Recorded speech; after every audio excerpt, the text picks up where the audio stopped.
दुर्गा देव्यै नमः।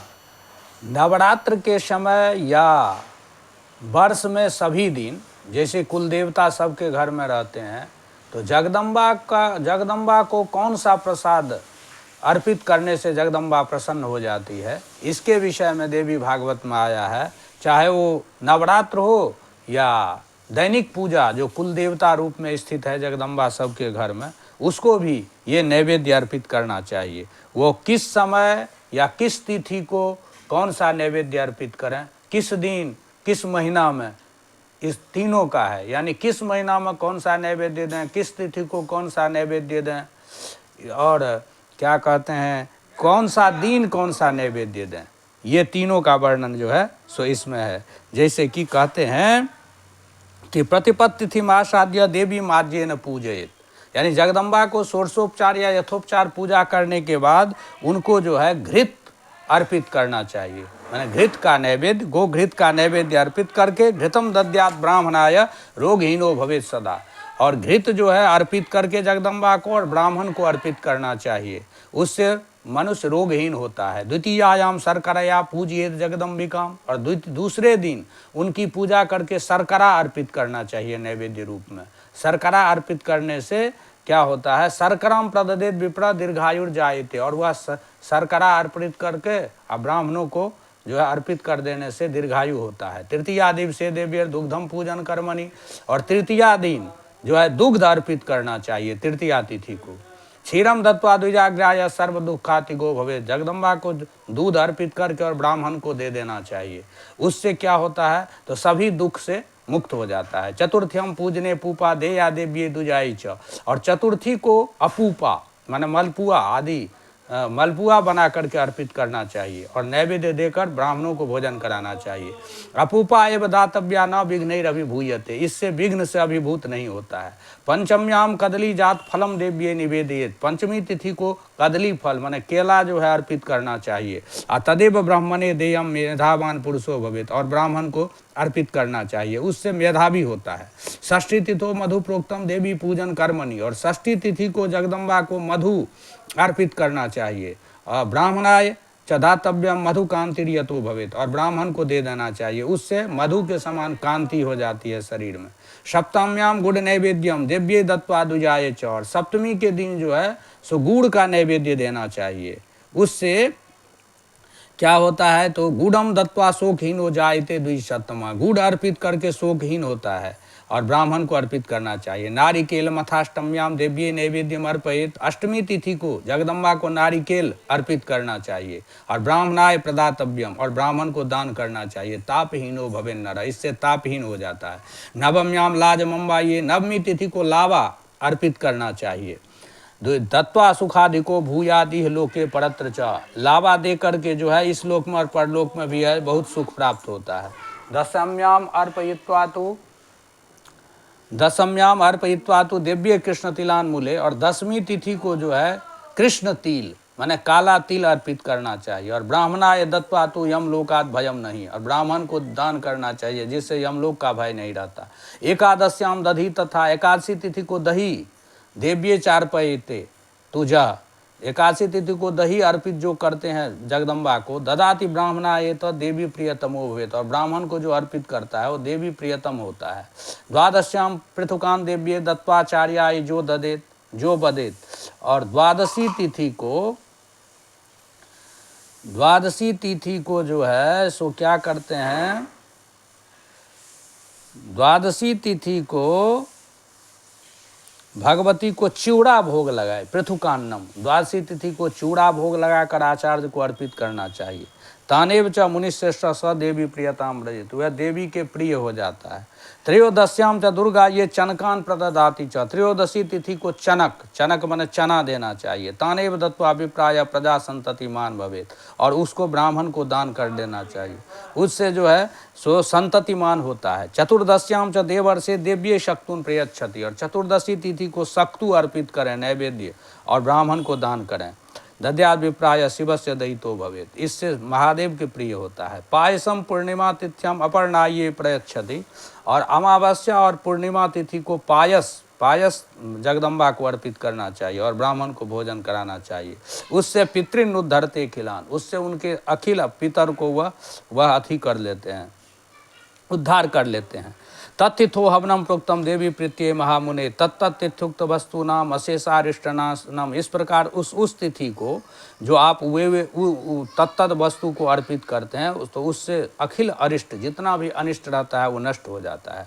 अब दिन के अनुसार हम क्या चढ़ाएं जगदम्बा को, तो रविवारे पायसम, रविवार के दिन पायस नैवेद्यम परिकीर्तितम, पायस का नैवेद्य दें। सोमवारे पयः प्रोक्तम, सोमवार को दुग्ध का नैवेद्य दें। भौमे च कदली फलम, भोमवार को मंगलवार को केला दें। बुधवारे च संप्रोक्तम नवनीतम नवम द्विजा, और बुधवार को नवनीत देना चाहिए, मक्खन। गुरुवारे शर्कराम च, गुरुवार के दिन शक्कर देना चाहिए। सीताम भार्गव वासरे, और शुक्रवार को चीनी नैवेद्य में देना चाहिए। शनिवारे घृतम गव्यम, और शनिवार को घी देना चाहिए। नैवेद्यम परिकीर्तितम, इस प्रकार सप्ताह के हिसाब से, मैंने दिन के हिसाब से जो है सो ये नैवेद्य देना चाहिए। अब कहते हैं पुनः, अब मास के अनुसार कहते हैं, चैत्र शुद्ध तृतीयायाम नरो मधुक वृक्षकम पूजयेत पंच खाद्यम च नैवेद्यम उपकल्पयेत। चैत्र शुक्ल पक्ष तृतीया के दिन मनुष्य जो है सो मधुक वृक्षकम, मन महुआ के वृक्ष में पंच खाद्यम मन होता है 5 प्रकार का खाद्य पदार्थ, चाहे 5 प्रकार का मिठाई हो, 5 प्रकार का फल हो, ये सब ले करके नैवेद्य देना चाहिए। कहाँ? महुआ के वृक्ष के पास। एवं द्वादश मासेषु तृतीया तिथि शुक्रमात, इस प्रकार जो है 12 महीनों में जो है 12 महीना के तृतीया तिथि में क्रम से ऐसा चढ़ाना चाहिए। शुद्ध पक्षे विधानेना नैवेद्यम अभिदधमहे, अब जो है 12 महीना के शुद्ध पक्ष कहते हैं। वैशाख मासे नैवेद्यम गुड़ युक्तम चनार्द, वैशाख महीना में गुड़ युक्त नैवेद्य देना चाहिए, गुड़ से युक्त नैवेद्य चढ़ाएं वैशाख में। ज्येष्ठ ज्येष्ठ मासे मधु प्रोक्तम देवी प्रत्यर्थमेव तु, ज्येष्ठ महीना में मधु युक्त नैवेद्य अर्पित करना चाहिए। आषाढ़े नवनीतम च, आषाढ़ में जो है नवनीत च मधुकस्य निवेदनम, नवनीत मन हो गया आपको मक्खन, और मधुक मन महुआ, ये निवेदित करना चाहिए। श्रावणे दधि नैवेद्यम, श्रावण में दही जो है अर्पित करना चाहिए। भाद्रमासे च शर्करा, भादव में शर्करा। आश्विने पायसम प्रोक्तम, आश्विन मास में पायस जो है देना चाहिए। कार्तिके पाय उत्तमम, कार्तिक में दूध देना चाहिए। मार्गे फेन्य उत्तमम, और मार्गशीर्ष में फेनी कहते हैं प्रोक्ता। पोषे च दधि कुर्चिका, और पूष महीना में जो है लस्सी देना चाहिए। माघे मासी च नैवेद्यम घृतम गव्यम समाहृतम, और माघ महीना में गाय का घृत। और फाल्गुने नारिकेलम च नैवेद्यम फाल्गुने परिकीर्तितम, और फागुन मास में नारियल का भोग लगाना चाहिए। एवं द्वादश नैवेद्य मासे च क्रमतोड़ चयेत, इस प्रकार जो है 12 महीना के अनुसार नैवेद्य जो है अर्पित करना चाहिए। मंगला वैष्णवी माया कालरात्रि दुरत्यया महामाया मातंगी च काली कमलवासिनी शिवा सहस्त्रचरणा सर्वमंगल रूपिणी एभिर्नाम पदेर देवी मधुके परिपूजयेत, ये नाम ले करके महुआ में जगदम्बा की पूजा करनी चाहिए कहते हैं। तथा अस्तुभित देवेशी मधुकस्थाम महेश्वरीम, उसके बाद महुआ में यदि आप जगदम्बा को पूजा करते हैं तो उनका जो है सो ये स्तुति करें। सर्व काम समृद्ध्यर्थम व्रत पूर्णत्व सिद्धये नमः पुष्कर नेत्राये जगद्धात्रिये नमोस्तुते माहेश्वरिये महादेव्ये महामंगल मूर्तये परमा पाप हंत्री च परमार्ग प्रदायिनी परमेश्वरी प्रजोत्पत्ति परब्रह्म स्वरूपिणी मददात्री मदोन्मत्ता मानगम्या महोन्नता मनस्विनी मुनिध्यया मार्तंड चारणी जय लोकेश्वरी प्राज्ञे प्रलयाम्बुद सन्निभे महामोह विनाशार्थम पूजिता शिशुरासुरे यम लोका भावकर्त्री यम पूज्या यमाग्रजा यम निग्रह रूपा च जजनीये नमो नमः समस्वभावा सर्वेशी सर्वसंग विवर्जिता संगनाशकरी काम्या रूपा कारुण्य विग्रहा कंकाल क्रूड़ा कामाक्षी मीनाक्षी मर्म वेदिनी माधुर्य रूपशीला च मधुर स्वर पूजिता महामंत्रवती मंत्रगम्या मंत्र प्रियंकरी मनुष्यमान शगमा मनमाथारी प्रियंकरी अश्वत्थ बट निम्बाम्ड कपित्थवदरी गते पनसार्ग करीरादि क्षीर वृक्ष स्वरूपिणी दुग्धबल्ली निवासारे दैनीये दयादिके दाक्षिण्य करुणा रूपे जय सर्वज्ञ वल्लभे एवं स्तवेन देवेशीं पूजनान्ते स्तुभित्ताम, इस प्रकार से उनकी स्तुति जो है पूजा के अंत में करना चाहिए। व्रतस्य सकलम पुण्यम लभते सर्वदा नरः नित्यम जह पठते स्तोत्रम, इस प्रकार व्रत का जो है पूर्ण लाभ प्राप्त करते हैं। नित्यम जह पठते स्तोत्रम देवी प्रीतिकरम नरः, यह देवी को प्रीति करने वाला स्तोत्र जो नित्य पढ़ते हैं, आदि व्याधि भयम नास्ति रिपु भीतिर न तस्यहि, उसको आदि व्याधि नहीं होता है, रिपु शत्रु का डर नहीं होता है।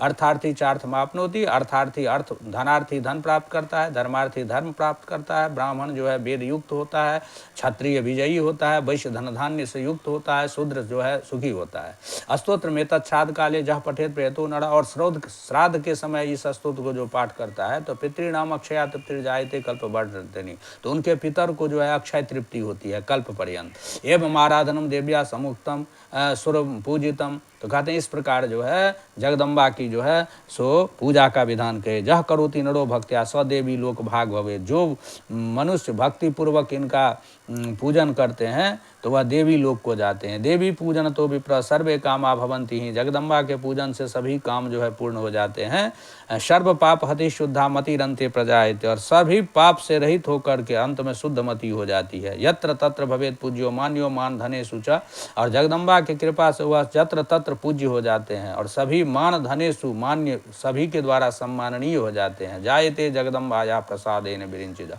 नरका नाम न तस्यास्ते भयम स्वप्ने भी कुत्रचित, इस प्रकार जो जगदम्बा की आराधना करते हैं उनको नरक का भय नहीं रहता है। महामाया प्रसादेन पुत्र पौत्रादि वर्धना, और महामाया जगदम्बा के प्रसाद से उत्पुत्र पौत्र से युक्त होते हैं। देवी भक्तो भवत्येव नात्र कार्या विचारणा, जगदम्बा के भक्त होते ही है, इसमें कुछ भी विचार नहीं करना चाहिए। इत्येवं ते समाख्यातम नरकोद्धार लक्षणम, इस प्रकार ये नरक के उद्धार का लक्षण हम बताए। पूजनम ही महादेव्या सर्वमंगल कारकम, जगदम्बा का पूजन ही जो है सभी मंगल को करने वाला है। मधुक पूजनम तद्वन मासानाम क्रम तो मुने, इस प्रकार मधुक पूजन करें माने महुआ वृक्ष में पूजन करें, और मासा नाम माने प्रत्येक मास में क्रम से तत्त नैवेद्य अर्पित करके पूजन करें। सर्व समाचरित जसो पूजनम मधुकाहेयम न तस्य रोग बाधादि भय मुद्भवते नघ, इस प्रकार उनको जो है रोगादि बाधादि का भय नहीं होता है। अथान्यदपि वक्ष्यामि प्रकृति, अब जो है फिर आगे कहते हैं